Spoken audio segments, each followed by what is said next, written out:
మానవులకి 1 సంవత్సరం జరిగితే దేవతలకు 1 రోజు అవుతుంది. ఆ దేవమానం ప్రకారం 1 రోజు అయిందంటే ఆషాఢ శుద్ధ ఏకాదశి మొదలు పెట్టుకుంటే ఇప్పటికొచ్చేది 4 నెలలు. 4 నెలలంటే 8 పక్షాలు. 8 పక్షాలంటే 8 గంటలు. సంవత్సరానికి 12 నెలలున్నాయి. 12 నెలల్లోనూ ఒక్కొక్క నెలకి 2 పక్షాలు చొప్పున 24 పక్షాలు ఉన్నాయి. ఆ 24 పక్షాలు 24 గంటలు. ఈ 8 గంటలు ఏదైతే ఉందో ఇది రాత్రి నిద్రకు ఉపక్రమించేటటువంటి కాలం. ఆయన నిద్రపోతున్నాడు అంటే మనలాగా తామసికమైన నిద్ర కాదు, యోగ నిద్ర. తాను చేసినటువంటి పని ఏదైతే ఉందంటే ఈ భువనాలన్నింటినీ రక్షించటం అనే కార్యక్రమం ఏదైతే ఉందో దాని నుండి కొంచెం విశ్రాంతి తీసుకుని మళ్ళీ చేయడానికి సిద్ధమయ్యేది. అటువంటి నిద్ర ఏదైతే ఉందంటే మనకి తెలియచెప్పడానికండి, ఇవన్నీ మనకు ఆదర్శంగా ఉండడానికి. ఇలా కొంత విశ్రాంతి తీసుకోవాలి, పని చెయ్యాలి, చురుకుగా ఉండాలి. లేచేది ఎప్పుడు? బ్రాహ్మీ ముహూర్తంలో లేవాలి.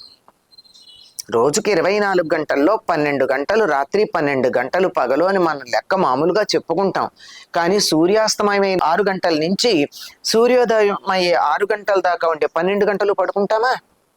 పడుకోకూడదు కూడా. సంధ్యా సమయం ఉంది, ఉదయ సంధ్య ఉంది.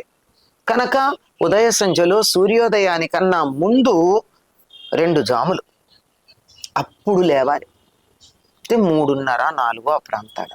స్వామి తాను తన దినచర్యగా 1 సంవత్సరం వాళ్ళకి దినం అంటే తన దినచర్యగా చూపించిన దాన్ని మనకు ఆదర్శంగా చెప్పడానికి చేసేది. ఈనాడు వైకుంఠ ద్వారం తెరుచుకుంటుంది, ఉత్తర ద్వారం తెరుచుకుంటుంది అని ఆనాడు ఉత్తర ద్వారం ద్వారా భగవంతుణ్ణి చూడాలి, ఉత్తర ద్వార దర్శనం శ్రేష్టము అని చెప్తారు. ఎందుకని?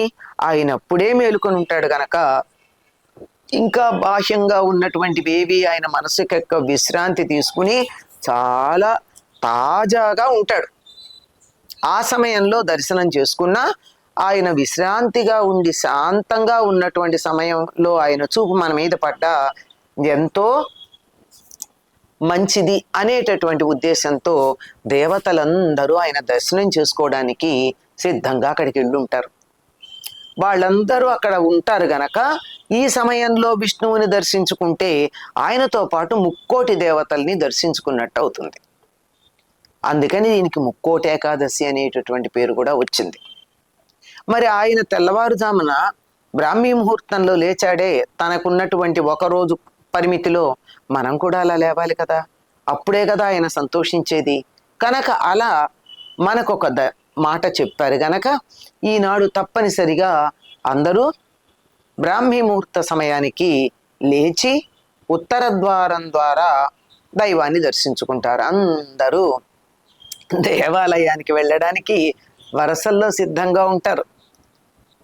మామూలుగా అయితే దేవాలయం యొక్క తలుపులు తూర్పు వైపుకు తెరుచుకుంటాయి సాధారణంగా. ఉత్తర ద్వారం ద్వారా దైవాన్ని చూడడం కోసం ఈనాడు అందరూ దేవాలయాలకు పరిగెడతారు. నిజానికి కొన్ని దేవాలయాల్లో ఉత్తర ద్వారాలు కూడా ఉండవు. అక్కడేం చేస్తారు?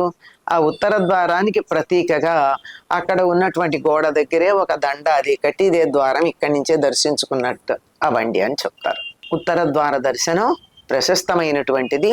వైకుంఠం తలుపులు తెరుచుకుంటాయి కనుక వైకుంఠ ఏకాదశిని. 3,00,00,000 దేవతల దర్శనం కూడా ఒక్కసారి అయిపోతుంది. ఒక్క విష్ణువుకు నమస్కరించుకుంటే 3,00,00,000 దేవతల్ని దర్శించుకున్నట్టు అవుతుంది.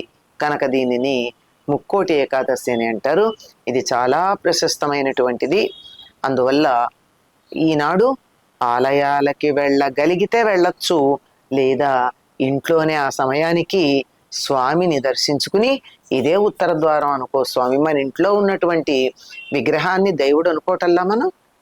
అట్లాగే దీన్ని ఉత్తర ద్వారం ద్వారా నేను దర్శించుకుంటున్నాను స్వామి అని అనుకుని దర్శనం చేసుకోవడం శ్రేష్టం అండి.